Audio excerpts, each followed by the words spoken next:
ರಾಜಕೀಯ ಬೇಡ ಅಂತಲೇ ಚರ್ಚೆ ಇರೋದ್ರಿಂದ ರಾಜಕಾರಣಿಗಳ ಪಾತ್ರ ಹಾಗೆ ರಾಜಕಾರಣಿಗಳ ಪ್ರವೇಶ ದೇಗುಲಗಳು ಧಾರ್ಮಿಕ ಆಚರಣೆಯಲ್ಲಿ ಯಾಕೆ ಆಗ್ತಿದೆ ಅನ್ನೋದನ್ನ ಕೂಡ ನಾವಿಲ್ಲಿ ಚರ್ಚೆಗೆ ಒಳಪಡಿಸಬೇಕು. ಹಾಗಾಗಿ ರಾಜಕೀಯ ಪಕ್ಷದ ವಕ್ತಾರರನ್ನ ಕೂಡ ಆಹ್ವಾನಿಸಿದ್ವಿ. ಕಾಂಗ್ರೆಸ್ನವರು ಯಥಾವತ್ತ ಕಳಿಸಿಲ್ಲ ಈ ಒಂದು ಚರ್ಚಾ ಕಾರ್ಯಕ್ರಮಕ್ಕೆ. ಬಿಜೆಪಿ ವಕ್ತಾರರಾದ ಅನಿಲ್ ಅವರಿದ್ದಾರೆ. ಅನಿಲ್ ಅವರೇ, ಬೊಮ್ಮಾಯಿ ಸರ್ಕಾರ ಇರಬೇಕಾದ್ರೆ ಬಹಳ ದೊಡ್ಡ ಮಟ್ಟದಲ್ಲಿ ಚರ್ಚೆ ಆಯ್ತಪ್ಪ. ತರಬೇಕು ಮುಜರಾಯಿ ಇಲಾಖೆಗೆ ಸಂಬಂಧಪಟ್ಟ ಒಂದಷ್ಟು 35,000ಕ್ಕೂ ಅಧಿಕ ದೇಗುಲಗಳಿದೆ, ಅದರಲ್ಲಿ ಬಹುತೇಕವನ್ನು ಮುಕ್ತಗೊಳಿಸಬೇಕು ಅಂತ ಹೇಳಿ. ಯಾಕೆ ಅದನ್ನ ಅನುಷ್ಠಾನಕ್ಕೆ ತರಲಿಕ್ಕೆ ಸಾಧ್ಯ ಆಗಲಿಲ್ಲ? ಇದನ್ನ ಕೇವಲ ಚುನಾವಣಾ ದೃಷ್ಟಿಯಿಂದ ಬಿಜೆಪಿ ಮಾಡ್ತು, ವೋಟ್ ಬ್ಯಾಂಕ್ನ ದೃಷ್ಟಿಯಿಂದ ಹೇಳಿ ಈ ರೀತಿಯ ಘೋಷಣೆಯನ್ನ ಹೊರಡಿಸ್ತು. ಚುನಾವಣೆ ಮುಗಿತು, ಸರ್ಕಾರ ಅಸ್ತಿತ್ವಕ್ಕೆ ಬರಲಿಲ್ಲ, ಸರಿ, ಧ್ವನಿನೇ ಅಡಗೋಯ್ತಲ್ಲ, ಯಾಕೆ ಅದನ್ನ ಪ್ರಸ್ತಾಪ ಕೂಡ ಮಾಡ್ತಿಲ್ಲ? ತುಂಬ ಸ್ಪಷ್ಟವಾಗಿ ಹೇಳಬೇಕು ಅಂದರೆ, ದೇವಸ್ಥಾನಗಳು ಭಕ್ತರ ಅಧೀನದಲ್ಲಿರಬೇಕು ಅನ್ನುವಂಥದ್ದು ತುಂಬ ನೂರಾರು ವರ್ಷಗಳ ಬೇಡಿಕೆ. ನಾನು ಈ BJPಯ ವಿಷಯಕ್ಕೆ ಬರೋಕ್ಕಿಂತ ಮುಂಚೆ ಒಂದು ಸ್ಪಷ್ಟವಾಗಿ ಹೇಳ್ಬಿಡ್ತೀನಿ. ಮೊದಲನೇ ಬಾರಿಗೆ ದೇವಸ್ಥಾನಗಳು ಆಡಳಿತ ಮಾಡುವಂಥವರ ಕೈಯಲ್ಲಿ ಇರಬೇಕು ಅಂತ ಪ್ರಾರಂಭ ಆಗಿದ್ದು 1817ರಲ್ಲಿ ಈಸ್ಟ್ ಇಂಡಿಯಾ ಕಂಪನಿ ನಿರ್ಧಾರ ಮಾಡ್ತು. ಇಲ್ಲಿರುವಂಥ ಚಿನ್ನ ಮತ್ತು ಹಣವನ್ನು ನಾವು ತಗೊಂಡು ಹೋಗಬೇಕು, ಅದಕ್ಕೆ ನಾವು ಇದನ್ನು ಕಂಟ್ರೋಲ್ ಮಾಡಬೇಕು ಅಂತ. 1840ರವರೆಗೆ ಚಿನ್ನ ಮತ್ತು ಹಣವನ್ನು ತೆಗೆದುಕೊಂಡು ಹೋಗಿ ಒಬ್ಬ ಕ್ರಿಶ್ಚಿಯನ್ ಅಧಿಕಾರಿ ಇದನ್ನು ಯಾಕೆ ಮೇಂಟೈನ್ ಮಾಡಬೇಕು ಅಂತ 40ರಲ್ಲಿ ಬಿಟ್ಟು 45ರಲ್ಲಿ ಮತ್ತೆ ಅನ್ನಿಸ್ತು ಇಲ್ಲಿ ಭೂಮಿ ಇದೆ, ಈ ಭೂಮಿಯನ್ನು ಕಬಳಿಕೆ ಮಾಡಬೇಕು ಅಂತ. 1845ಅಲ್ಲಿ ಮತ್ತೆ ಹೊಸ ರೂಲ್ ಮಾಡಿ 1845ಇಂದ 1925 ಮೆಡ್ರಾಸ್ ರೆಸಿಡೆನ್ಸಿ ಬರೋವರೆಗೆ ಅಲ್ಲಿವರೆಗೆ ಬ್ರಿಟಿಷ್ ಅಧಿಕಾರಿಗಳು ಅದನ್ನು ರೂಲ್ ಮಾಡ್ತಾರೆ. 1925ರಲ್ಲಿ ಬ್ರಿಟಿಷರಿಗೆ ಗೊತ್ತಾಗುತ್ತೆ ದೇವಸ್ಥಾನಗಳಲ್ಲಿ ಸ್ವಾತಂತ್ರ್ಯದ ಹೋರಾಟದ ಚರ್ಚೆ ಆಗ್ತಾ ಇದೆ, ಇಲ್ಲೂ ಸ್ಟ್ರಿಕ್ಟ್ ಮಾಡಬೇಕು ಅಂತ. ಅಲ್ಲಿಂದ ಸ್ವಾತಂತ್ರ್ಯ ಬಂದಿರೋವರೆಗೆ 1954ರಲ್ಲಿ ಮತ್ತೆ ಹೈಕೋರ್ಟ್ ಮಾಡಬಾರ್ದು ಅಂತ ಹೇಳುತ್ತೆ. 59ರಲ್ಲಿ ಮತ್ತೆ ಪ್ರಾರಂಭ ಮಾಡ್ತಾರೆ.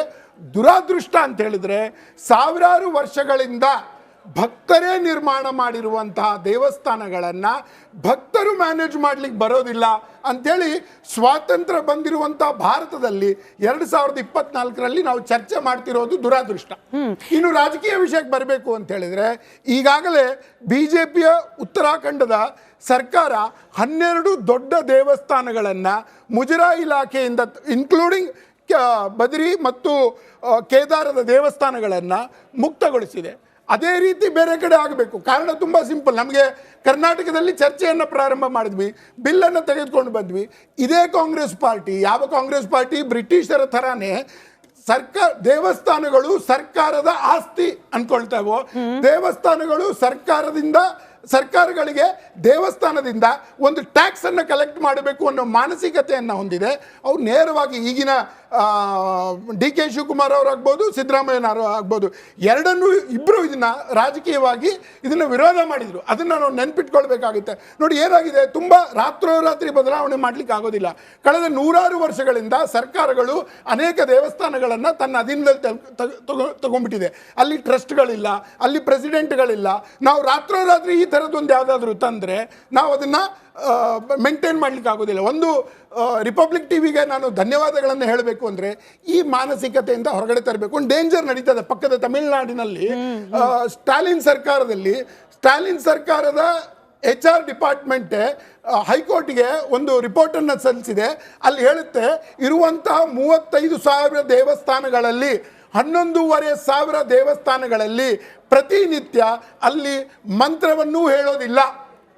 ಇಮ್ಯಾಜಿನ್ ಮಾಡ್ಕೊಳ್ಳಿ, ಒಬ್ಬ ಅರ್ಚಕರು ಅವ್ರಿಗೆ ವರ್ಷಕ್ಕೆ 24,000 22,000 ರೂಪಾಯಿ ಸ್ಯಾಲ್ರಿ ಕೊಟ್ಟರೆ ದೇವಸ್ಥಾನಗಳನ್ನ ಮೇಂಟೈನ್ ಮಾಡ್ಲಿಕ್ಕೆ ಯಾರು ಬರ್ತಾರೆ? 10,000ಕ್ಕಿಂತ ಹೆಚ್ಚು ದೇವಸ್ಥಾನಗಳಲ್ಲಿ ಒಬ್ಬರೇ ಸ್ಟಾಫ್ ಇದ್ದಾರೆ. ಇದು ಕೇವಲ ರಾಜಕೀಯ ವಿಷಯ ಅಲ್ಲ. ನಾನು ರಾಜಕೀಯ ವಕ್ತಾರನಾಗಿಯೂ ಹೇಳ್ತಾ ಇದ್ದೀನಿ. ಧರ್ಮದ ಉಳಿವಿಗಾಗಿ ದೇವಸ್ಥಾನಗಳು ಅತ್ಯಂತ ಪ್ರಮುಖ. ದೇವಸ್ಥಾನಗಳನ್ನು ನಿರ್ಮಾಣ ಮಾಡುವಂಥವರು ಭಕ್ತರು, ಅದನ್ನು ಮೇಂಟೈನ್ ಮಾಡುವಂಥವರು ಭಕ್ತರು. ಅದನ್ನು ಮುಂದೆ ತಗೊಂಡು ಅದು ಅವರ ಅಧೀನದಲ್ಲೇ ಇರಬೇಕು ಅನ್ನುವಂಥದ್ದು BJPಯ ನಂಬಿಕೆಯೂ ಹೌದು. ಅದನ್ನು ಮತ್ತೆ ಚರ್ಚೆ ಮಾಡ್ತಾನೆ ಇರ್ತೀವಿ. ಓಕೆ, ನನ್ನ ಪ್ರಶ್ನೆಗೆ ನೀವು ಉತ್ತರ ಕೊಡಲಿಲ್ಲ, ಬಟ್ ನೀವು ಹೇಳಿದ್ದು ವ್ಯಾಲಿಡ್ ಇತ್ತು ಅಂತ ಹೇಳಿ ನಾನು ಇಂಟರಪ್ಟ್ ಮಾಡಲಿಲ್ಲ. BJP ಸರ್ಕಾರ ಪ್ರಯತ್ನ ಮಾಡ್ತು, ಆದ್ರೆ ಮುಂದುವರಿಸಲಿಲ್ಲ. ಯಾಕೆ ಅದನ್ನೇ ಕೇಳ್ತಿದ್ದೀನಿ. ಈಗ ವಿರೋಧ ಪಕ್ಷ ಸ್ಥಾನದಲ್ಲಿ ಯಾಕೆ ಮಾತನಾಡ್ತಿಲ್ಲ, ಯಾಕೆ ಅಂತ ಹೇಳಿ. ನಮ್ಮ ಬಿಲ್ ಅನ್ನು ಪ್ರೊಡ್ಯೂಸ್ ಮಾಡಿದ್ವಿ, ವಿಧಾನ ಪರಿಷತ್ ನಮ್ಮ ಸಂಖ್ಯೆ ಇರಲಿಲ್ಲ, ಹೀಗಾಗಿ ನೇರವಾಗಿ ಕಾಂಗ್ರೆಸ್ ಈಗ ವಿರೋಧ ಪಕ್ಷದಲ್ಲಿ ಇದ್ರೂ ಕೂಡ ಪ್ರಸ್ತಾಪ ಯಾಕಾಗ್ತಿಲ್ಲ ಅನ್ನೋ ನನ್ನ ಚರ್ಚೆ ಆಗಿದೆ. ಹೇಳಿ ಸರ್, ಇವಾಗ ಒಂದು ಮಂಡಳಿಯೋ ಅಥವಾ ಅದನ್ನ ನಿರ್ವಹಣೆ ಮಾಡ್ಲಿಕ್ಕೆ ಒಂದು ಇಲಾಖೆಯೋ ಅಂತ ಹೇಳಿ ಮಾಡೋದೇನೆ ಬೇರೆ ಯಾರ ಕೈಲೂ ಇಂಡಿವಿಜುವಲ್ ಆಗಿ ಬಿಟ್ಬಿಟ್ರೆ ಅವರು ಸರ್ವತೋಮುಖವಾಗಿ ಹಾಗೆ ಎಲ್ಲರಿಗೂ ಸಲ್ಲುವಂತೆ ನಿರ್ಧಾರಗಳನ್ನ ಕೈಗೊಳ್ಳೋದಿಲ್ವೇನೋ, ಅಲ್ಲೊಂದು ಸ್ವಾರ್ಥ ಅನ್ನೋದು ಬಂದ್ಬಿಡುತ್ತೇನೋ ಅನ್ನೋ ಆತಂಕ. ಸರ್ಕಾರ ಮಾನಿಟರ್ ಮಾಡ್ತಾ ಇದ್ರೆ ಅಲ್ಲಿ ಸ್ವಾರ್ಥ ಇರೋದಿಲ್ಲ, ಸರ್ವರಿಗೂ ಸಮಾನವಾದ ಅವಕಾಶ ಕಲ್ಪಿಸುವಂತ ವ್ಯವಸ್ಥೆ ಆಗುತ್ತೆ ಅಂತ ಹೇಳಿ. ಈಗ ಅನೇಕರು ಮಾತನಾಡುವಾಗ ಹೇಳಿದ್ರು ಅಲ್ಲಿನ ಅರ್ಚಕರಿಗೆ ಸರಿಯಾದ ಸಂಬಳ ಇಲ್ಲ, ಎಷ್ಟೋ ದೇವಸ್ಥಾನಗಳು ಜೀರ್ಣೋದ್ಧಾರ ಆಗಿಯೇ ಇಲ್ಲ, ಒಂದು ಕಡೆಯಿಂದ ತೆರಿಗೆಯನ್ನ ಕಲೆಕ್ಟ್ ಮಾಡ್ಕೊಳ್ಳೋದು, ಮುಜರಾಯಿ ಇಲಾಖೆಯ ಖಜಾನೆಯನ್ನ ಭರ್ತಿ ಮಾಡ್ಕೊಳ್ಳೋದು, ಮತ್ತೊಂದು ಕಡೆ ಯಾರಿಗೆ ಕೊಡ್ತೀರಿ. ಈಗಷ್ಟೇ ನೀವು ಚರ್ಚೆಯಲ್ಲಿ ಭಾಗಿಯಾಗಿದ್ರಿ, ಕರ್ನಾಟಕದಲ್ಲಿ ಕಾಂಗ್ರೆಸ್ ಸರ್ಕಾರ ಬಂದ್ಮೇಲೆ ಒಂದು ಹೊಸ ಚರ್ಚೆ ಶುರುವಾಗಿತ್ತಪ್ಪ. ಅಂದ್ರೆ ಸಿ ಕ್ಯಾಟಗರಿಯ ಧಾರ್ಮಿಕ ಸ್ಥಳಗಳ ಉದ್ಧಾರಕ್ಕೆ ಅಲ್ಲಿ ಎಲ್ಲೂ ಕೂಡ ಹಿಂದೂ ದೇಗುಲ ಅಂತ ಮೆನ್ಷನ್ ಇರಲಿಲ್ಲ. ಆತಂಕ ಕಾರಣವಾಗಿತ್ತು. ಹಿಂದೂ ದೇಗುಲಗಳಿಂದ ನೀವು ರಿಸೋರ್ಸ್ ಅನ್ನ ಕಲೆಕ್ಟ್ ಮಾಡಿಕೊಂಡ್ರು, ಚರ್ಚಿಗೋ ಅಥವಾ ಮಸೀದಿಗೋ ನೀವು ಅದನ್ನ ಇನ್ವೆಸ್ಟ್ ಮಾಡೋದಿಲ್ಲ ಅಂತ ಹೇಳಿ ಹೇಗೆ ಟ್ರಸ್ಟ್ ಮಾಡಬೇಕು? ಇದು ಕೂಡ ಇವಾಗ ಚರ್ಚೆಗೆ ಒಳಪಡಬೇಕಾಗಿರೋ ವಿಚಾರವೇ? ನೀವು ಹೇಳಿದ್ದು ಅರ್ಧ ಸತ್ಯ ಇದೆ, ಅರ್ಧ ಸರಿ ಇದೆ, ಅರ್ಧ ಸರಿ ಇಲ್ಲ. ಮೊದಲನೇದಾಗಿ ಯಾವ ಆದಾಯ ದೇವಸ್ಥಾನಗಳಿಂದ ಬರುತ್ತೋ ಅದನ್ನ ಸರ್ಕಾರ ತೆಗೆದುಕೊಳ್ಳುವ ಅಥವಾ ಬೇರೆ ಅದಕ್ಕೆ ಬಳಸುವ ಹಾಗಿಲ್ಲ. ಯಾಕಂದರೆ ಧಾರ್ಮಿಕ ದತ್ತಿ ಕಾನೂನಲ್ಲಿ ಅದಕ್ಕೆ ಅವಕಾಶ ಇಲ್ಲ. ಅಲ್ಲಿರ್ತಕ್ಕಂಥದ್ದು ಬಹಳ ಸ್ಪಷ್ಟವಾಗಿದೆ. ಏನು ಅಂತಂದರೆ ಈ ಎ ಗ್ರೇಡ್ ಆಗಿರ್ತಕ್ಕಂಥ ಹೆಚ್ಚು ಆದಾಯ ಬರ್ತಕ್ಕಂಥ ದೇವಸ್ಥಾನಗಳಿಂದ ಅಲ್ಲಿ ಇರ್ತಕ್ಕಂಥ ದೇವಸ್ಥಾನಗಳಿಗೋಸ್ಕರನೇ ಖರ್ಚು ಮಾಡಬೇಕು, ಅದರಲ್ಲಿ ಇಷ್ಟು % ಅನ್ನುವುದನ್ನು ತೆಗೆದುಕೊಂಡು ಅವುಗಳನ್ನು ಈಗಾಗಲೇ ಏನು ಹೇಳಿದಿರಲ್ಲ, ಜೀರ್ಣೋದ್ಧಾರ ಆಗಿಲ್ಲ, ಅರ್ಚಕರಿಗೆ ಸಂಬಳ ಕೊಟ್ಟಿಲ್ಲ, ಅವುಗಳಿಗೋಸ್ಕರ ಬಳಸಬೇಕು ಅಂತಿದೆ. ಅದರರ್ಥ ನಮ್ಮ ರಾಜ್ಯದಲ್ಲಿ 1,80,000 ದೇವಸ್ಥಾನಗಳಿದ್ದಾವೆ, ಅದರಲ್ಲಿ 35,000 ಮುಜರಾಯಿ ಇಲಾಖೆಯ ದೇವಸ್ಥಾನಗಳಿದ್ದಾವೆ. ಆಯಿತಾ? ಆದ್ದರಿಂದ ಈಗ ಅಷ್ಟೇ ಅಲ್ಲ, 1 ವರ್ಷಕ್ಕೆ ಮುಜರಾಯಿ ಇಲಾಖೆಗೆ ಸರ್ಕಾರ ಕೊಡ್ತಕ್ಕಂಥ ಅನುದಾನ 350 ಕೋಟಿ ರೂಪಾಯಿ. ಅದು ದೇವಸ್ಥಾನಗಳಿಂದಲ್ಲ, ಜನರ ತೆರಿಗೆ ಹಣದಿಂದ ಬಂದಿರತಕ್ಕಂಥದ್ದನ್ನ ದೇವಸ್ಥಾನಗಳಿಗೋಸ್ಕರ ಖರ್ಚು ಮಾಡುತ್ತೆ. ಅಲ್ಲಿರ್ತಕ್ಕಂಥ ಅರ್ಚಕರಿಗೆ ಸಂಬಳ ಕೊಡೋದಕ್ಕೆ ಸರ್ಕಾರ, ಯಾವುದೇ ಸರ್ಕಾರ ಇರಲಿ, ಖರ್ಚು ಮಾಡುತ್ತೆ. ಸೊ ಇಂತಹ ಸಂದರ್ಭದಲ್ಲಿ ಆದಾಯ ಮತ್ತು ನಿರ್ವಹಣೆ ಅನ್ನೋ ಸಮಸ್ಯೆ ಆಗುತ್ತೆ. ಇವಾಗ ನೀವು ಹೇಳಿದ ಹಾಗೆ ಆಯ್ತು, ಇದನ್ನ ಖಾಸಗೀಕರಣ ಮಾಡಿಬಿಡೋಣ, ಅಲ್ಲ ಸ್ವಾಯತ್ತತೆ ಕೊಟ್ಬಿಡೋಣ, ಸ್ವಾಯತ್ತತೆ ಅಂತ ಹೇಳ್ತೀನಿ ನಾನು. ಸ್ವಾಯತ್ತತೆಯನ್ನು ಅವ್ರು ಕೇಳ್ತಾ ಇದ್ದಾರೆ ಇವಾಗ, ಸ್ವಾಯತ್ತತೆಯನ್ನು ಕೊಟ್ಬಿಡೋಣ ಅಂತ. ಈಗ ಹಲವಾರು ದೇವಸ್ಥಾನಗಳಲ್ಲಿ, ಖಾಸಗಿ ದೇವಸ್ಥಾನಗಳಲ್ಲಿ ಎಷ್ಟೋ ಜನಕ್ಕೆ ಎಲ್ಲರಿಗೂ ಸಹಿತ ಒಳಗಡೆಗೆ ಬರಲಿಕ್ಕೆ ಅವಕಾಶ ಇಲ್ಲ. ಯಾವ ದೇವಸ್ಥಾನದಲ್ಲಿ? ಈಗ ಖಾಸಗಿ ದೇವಸ್ಥಾನಗಳು ಇರ್ತವೆ. ಇವತ್ತು ಸಹಿತ ಪ್ರತಿದಿನ ರಿಪೋರ್ಟ್ ಆಗುತ್ತೆ, ಹಳ್ಳಿಗಳಲ್ಲಿ ಒಬ್ಬ ದಲಿತ ದೇವಸ್ಥಾನ ಒಳಗಡೆ ಹೋದ್ರೆ ಹೊಡೆದಿದ್ದಾರೆ, ಗಟ್ಟಿ ಬಡಿದ್ದಾರೆ.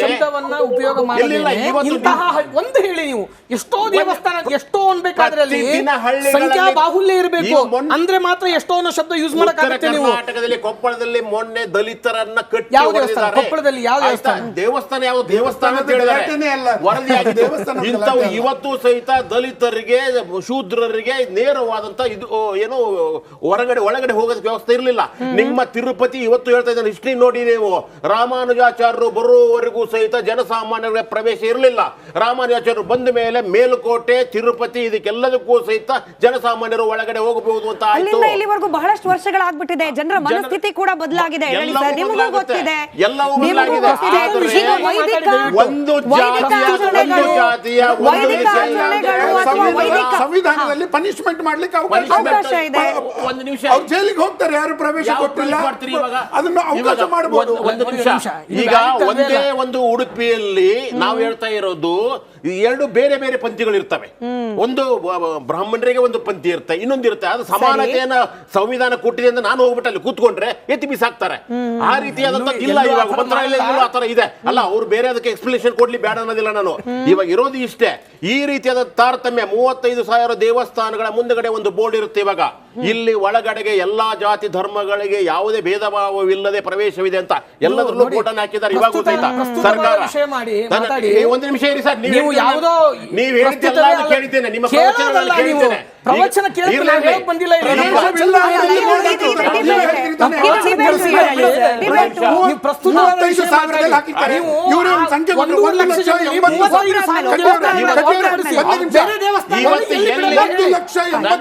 ದೇವಸ್ಥಾನ ಇದೆ ಅಂತ ಇವರೇ ಹೇಳಿದ್ರು.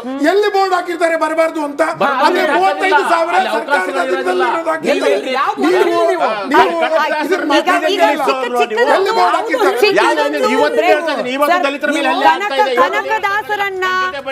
ಕನಕದಾಸರನ್ನ ಸರ್, ಯಡಳಿ ಸರ್, ನಿಮ್ಗೂ ಗೊತ್ತಿದೆ, ಕನಕದಾಸರ ಭಕ್ತರನ್ನ ಆಚೆ ನಿಲ್ಲಿಸಿದ ದೇಗುಲಕ್ಕೆ ಪ್ರತಿನಿತ್ಯ ಕೂಡ ಜಾತಿಯನ್ನ ಮೀರಿ ಜಾತಿಯ ಬೋರ್ಡ್ ಅನ್ನ ಪಕ್ಕಕ್ಕಿಟ್ಟು ಸಾವಿರಾರು ಭಕ್ತರು ಹೋಗಿ ದರ್ಶನ ಪಡ್ಕೊಂಡು ಬರ್ತಿದ್ದಾರೆ. ಬದಲಾಗಿದೆ, ಬದಲಾವಣೆ ಆಗಿದೆ. ಚಿಕ್ಕ ಬ್ರೇಕ್ ಹೋಗೋ ಸಮಯ, ಬ್ರೇಕ್ ಇಂದ ಬಂದ ನಂತರದಲ್ಲಿ ಒಂದು ಬೋರ್ಡ್, ಸನಾತನ ಧರ್ಮದ ರಕ್ಷಣೆಗೆ ಒಂದು ಬೋರ್ಡ್ನ ಅವಶ್ಯಕತೆ ಇದೆ ಅಂತ ಹೇಳಿ ಪವನ್ ಕಲ್ಯಾಣ್ ಅವರು ಆಂಧ್ರದ ಈ ತಿರುಪತಿ ತಿಮ್ಮಪ್ಪನ ಲಡ್ಡು ವಿಚಾರದಲ್ಲಿ ಡೆವಲಪ್ಮೆಂಟ್ ಆದ ನಂತರದಲ್ಲಿ ಹೇಳಿದ್ದಾರೆ. ಬೋರ್ಡ್, ಅದರಲ್ಲೂ ಸನಾತನ ಧರ್ಮದ ರಕ್ಷಣೆಗೆ ಒಂದು ಬೋರ್ಡ್ ಬೇಕು ಅನ್ನೋದಾದ್ರೆ ರಕ್ಷಣೆ ಯಾರಿಂದ, ಯಾಕಾಗಿ, ಯಾವ ಸ್ವರೂಪದಲ್ಲಿ ಅವಶ್ಯಕತೆ ಇದೆ ದೇಗುಲಗಳಿಗೆ, ಸನಾತನ ಧರ್ಮಕ್ಕೆ